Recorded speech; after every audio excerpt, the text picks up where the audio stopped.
என் பசங்க கூட குழந்தையிலேருந்தே ரசிகர் தான். ஆனால் இன்னைக்கு ரசிகரா இல்லைன்ற மாதிரி தான் இருக்கிறானுங்க. அதான்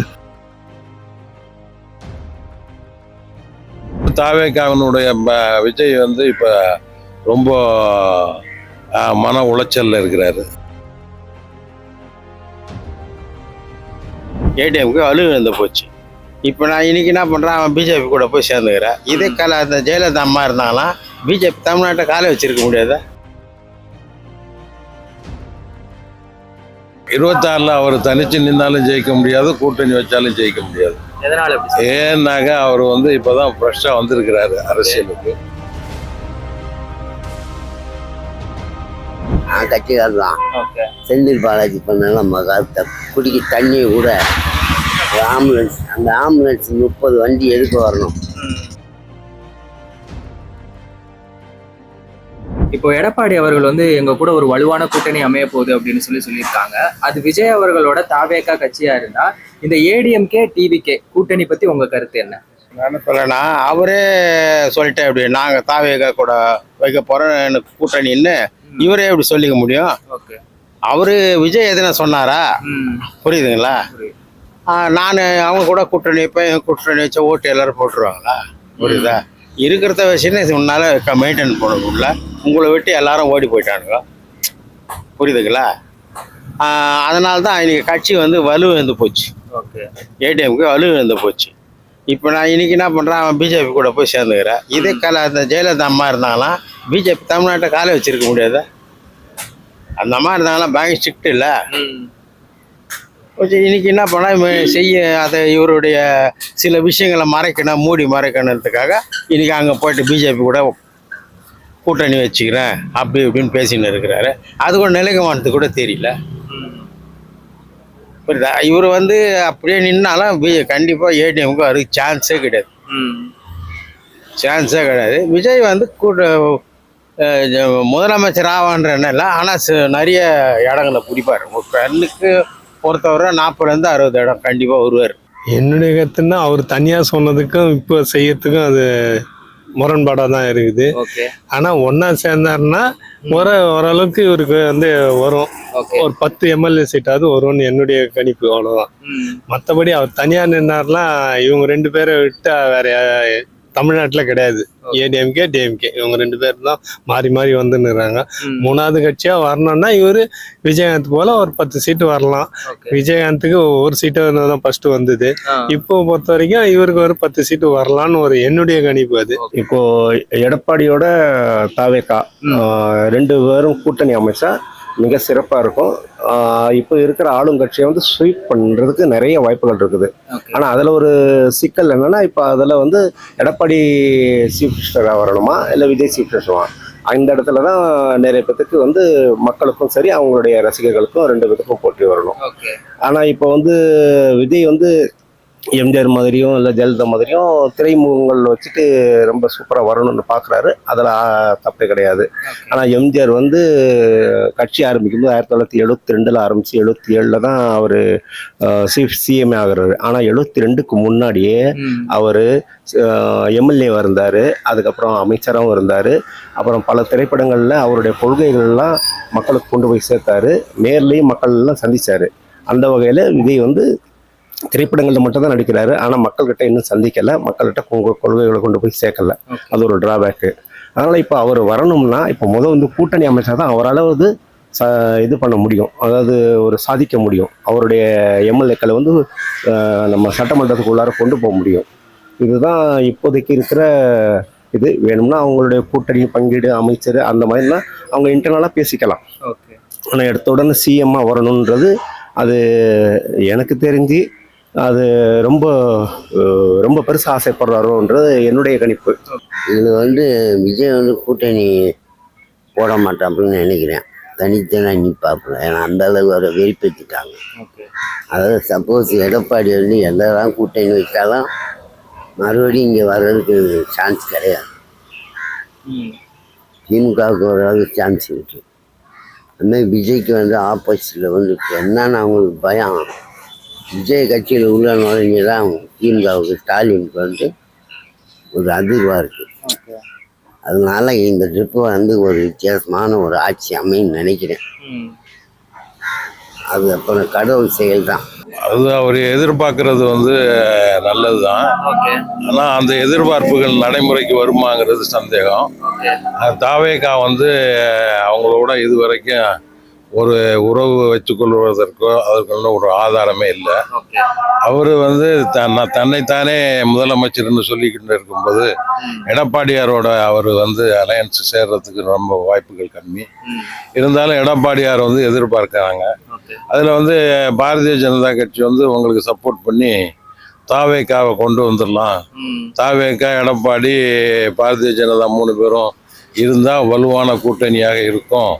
அதை வந்து டிஎம்கே நம்ம வீழ்த்துவதற்கு ஒரு வாய்ப்பு இருக்குன்னு இவர் எதிர்பார்க்குறாரு. அது நடைமுறைக்கு வருமாங்கிறது இன்னும் 6 மாதம் தான் இருக்குது எலெக்ஷன். ஓகே. அந்த குறுகிய காலகட்டத்தில் இவங்க வந்து இந்த அலையன்ஸை ஏற்படுத்த முடியுமாங்கிறது சந்தேகம்தான். அடுத்தது வந்து தாவேகாவினுடைய விஜய் வந்து இப்போ ரொம்ப மன உளைச்சல்ல இருக்கிறாரு. ஓகே. இந்த உளைச்சல்லாம் முடிஞ்சு மக்கள்கிட்ட போய் இவர் சேர்றதுக்கு இன்னும் கொஞ்சம் காலங்கள் பிடிக்கும். அப்படி சேர்ந்தா கூட மக்கள் இப்போ வந்து ஒரே அதிருப்தியில் இருக்கிறாங்க விஜயை பற்றி. ஓகே. அந்த அதிருப்தியெல்லாம் இவர் வந்து சால்வ் பண்ணி மக்களிடம் போய் அதுக்கப்புறம் இவர் அலையன்ஸ் பேசி அதுக்கப்புறம் எலெக்ஷனில் ஒரு ஏதாவது ஒரு இடங்களில் தான் அவருக்கு ஜெயிக்க வாய்ப்பு இருக்குது. இப்போ டிஎம்கேனோட அலையன்ஸ் வந்து ரொம்ப ஸ்ட்ராங்காக இருக்குது. அவங்க வந்து இப்போவே எலெக்ஷன் வேலையை ஸ்டார்ட் பண்ணிட்டாங்க. ஒவ்வொரு தொகுதிக்கு ஆள் போட்டாங்க. ஒவ்வொரு தொகுதிக்கு யார் யார் நிறுத்த போகிறோன்னு அவங்க அனௌன்ஸ் பண்ணிட்டாங்க. அஃபிஷியலாக இல்லைன்னா கூட சீக்ரெட்டாக அனௌன்ஸ் பண்ணிட்டாங்க. அவங்க போய் அந்த தொகுதியில் வேலை பார்த்துக்கிட்டு இருக்காங்க. அதனால் வாய்ப்புகள் வந்து அவங்களுக்கு குறைவு தான். இருந்தாலும் அவங்க எதிர்பார்க்குறாங்க. இப்போ கூட்டணி பற்றி நீங்கள் கேட்டிங்கன்னா 2 பேரும் சேர்ந்தாச்சுன்னா நிச்சயமாக திராவிடம் வந்து டிஎம்கே வந்து ஸ்வீப் ஆகிடும். அது 150 200 எம்எல்ஏ இவங்க டெஃபினட்டாக அடிப்பாங்க. அது வந்து ஆனால் யார் பிரதமர், யார் துணை பிரதமர், எல்லாம் அமைச்சராக அது அவங்களுக்குள்ளார பேசிக்கிட்டு வந்தாச்சுன்னா இது ரொம்ப சிறப்பாக அமையுங்கிறது என்னுடைய கருத்து. இப்போ 2026 விஜய் அவர்கள் தனியா நின்னா ஜெயிப்பாங்களா இல்ல கூட்டணி வச்சா ஜெயிக்க வாய்ப்பு இருக்கா சார்? கூட்டணி வைக்க மாட்டான் அந்த ஆளு. தனியாக தான் தனித்து தான் நிற்பாப்புல. தனியா நின்னா ஜெயிப்பாருன்னு நினைக்கிறீங்களா? தனியான்னா முன்னேற்றத்துக்கு வர முடியாது. ஒரு ஃபார்மாலிட்டிஸ், அதாவது இப்போ 120% ஓட்டு வாங்குவாப்புல. ஆனால் ஃபுல் மெஜாரிட்டி காட்ட முடியாது. ஆப்போசிட்டிங் விஜயகாந்த் மாரி இவங்களோட சான்ஸ் இருக்கு. அந்த அளவுக்கு அவரை ஏற்படுத்திட்டாங்க. செயற்படுத்தி வீசுறது டிவியில் பார்த்தவரெல்லாம் அவர் எந்த விதமான அவர் மேலே ஃபால்ட்டும் கிடையாது. ஓகே. இப்போ என்னன்னா ஒரு தப்பு லேட்டாக வந்தார், அதுதான் தப்பு. அன்னைக்கு சமூக விரோதிகள் தான் எடுத்து செருப்பு கல் எடுத்து அடிச்சு கூட்டத்தை அழைச்சி இருக்கிறானுங்க. இதுக்காக இறக்கி இருக்கிறாங்க சமூக விரோதிகளை. அதனால தான் அங்கே பிரச்சனையே நடந்தது. புரியுதுங்களா? விஜய் என்ன அவருக்குன்னா அவர் அத்தனை பேர் கொலை செய்யணுன்னு, அத்தனை பேர் சாவடிக்கணுன்ட்டு என்னன்னா ஒரே தப்பு லேட்டாக வந்துட்டாரு. அதுக்கு எதனா ஒரு காரணம் சொல்லியிருக்கலாம். லேட்டாக வந்ததுக்கு எதனா காரணம் சொல்லியிருக்கலாம். இவர் புத்துக்கான்ட்டு அந்த பயத்தில் எதுவும் சொல்ல முடியல அவரால். ஏன்னா வந்து தப்பான செயல். இந்த செந்தில் பாலாஜி பண்ணதெல்லாம் நான் கட்சிக்காரர் தான். செந்தில் பாலாஜி பண்ணதெல்லாம் மகாத்த குடிக்க தண்ணியை கூட ஆம்புலன்ஸ், அந்த ஆம்புலன்ஸ் 30 வண்டி எடுக்க வரணும். அதாவது ஒரு வண்டி 2 வண்டி எமர்ஜென்சிக்கு வரலாம். அதுவும் விஜயுடைய கொடியை கட்டிக்கிட்டு உள்ள டிப்புன்னு வாழ்ந்ததெல்லாம் மக்கள் வந்து அந்த சிந்தையிலாகி ஒன்று இடிச்சுக்கிட்டு 8 மாத குழந்தையிலேருந்து 3 வயசு குழந்தையிலேருந்து எல்லாம் செத்து மடிஞ்சிச்சு. பாவம். அதுக்காக வந்து டிவி பார்க்கும்போது எனக்கு மனசு ரொம்ப வேலையாக இருந்துச்சு. அதனால இந்த எடப்பாடி எந்த கூட்டணி வச்சாலும் வேலைக்காகாது. அவருக்கு சான்ஸே இல்லைங்க. சான்ஸே இல்லை. சொல்றீங்க? தமிழ்நாட்டில் 2 பக்கம் தான். ஒன்று ஏடிஎம்கே, டிஎம்கே. இவங்களை தவிர வேற யாருமே ஒன்றையும் பண்ண முடியாது. கூட்டணி கூட இவர் யார் கூட போறாரோ ஒரு 10 சீட்டு வாங்கலாம், அவ்வளோதான். 20 சீட்டு வாங்கினாருன்னா கூட 10 சீட்டு ஜெயிக்கிறதுக்கு கொஞ்சம் வாய்ப்பு இருக்கும். மற்றபடி அந்த அளவுக்கு விஜயகாந்த்க்கு தெரிஞ்ச அளவுக்கு இல்லை.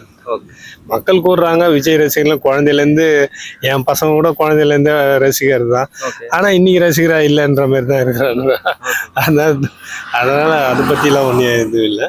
அவருக்கு வந்து அவ்வளவுதான் வரும். அதுக்கு போக போக வளர்த்துன்னு வரணும் அவரு. 26ல் அவர் தனிச்சு நின்னாலும் ஜெயிக்க முடியாது, கூட்டணி வச்சாலும் ஜெயிக்க முடியாது. எதனால அப்படி சொல்றீங்க? ஏன்னாக்க அவர் வந்து இப்போதான் ஃப்ரெஷ்ஷாக வந்திருக்கிறாரு அரசியலுக்கு. அவருக்கு அரசியல் அனுபவம் ரொம்ப குறைவு. மக்களிடத்துல வந்து ஒரு மாஸ் இருக்கு. ஓகே. அது வந்து பொதுமக்களா நம்ம கருத முடியாது இன்னைக்கு உள்ள நிலைமையில. அவங்க வந்து 18 வயசு 20 வயசு 25 வயசு உள்ள ஒரு இளைஞர்கள் தான் இப்போ அவர் பின்னாடி போய்கிட்டு இருக்கிறாங்க. அந்த இளைஞர்களை வந்து அவங்க அப்பா அம்மா வந்து கண்ட்ரோல் பண்ணவோ அவங்கள வந்து கட்டுப்படுத்தவோ நினைச்சாங்கன்னாக்கா அவருக்கு ஓட்டு வாய்ப்புகள் குறைவு. அதனால வாய்ப்புகள் இல்லை. இந்த எலெக்ஷன்ல அவர் வந்து முதலமைச்சர் ஆவேன்னு சொல்றது வந்து நடைமுறைக்கு வராது. விஜய் வந்து இப்போதைக்கு 2026ல் தனித்து நின்னா எதிர்கட்சியாக கூட வர முடியாதுன்றது என்னுடைய சிஎம்ஐ விட்டுருங்க. சிஎம்ஐ டெஃபினட்டாக வரவே முடியாது, எதிர்கட்சியாக கூட வர முடியாது. எதனால அப்படி சொல்றீங்க?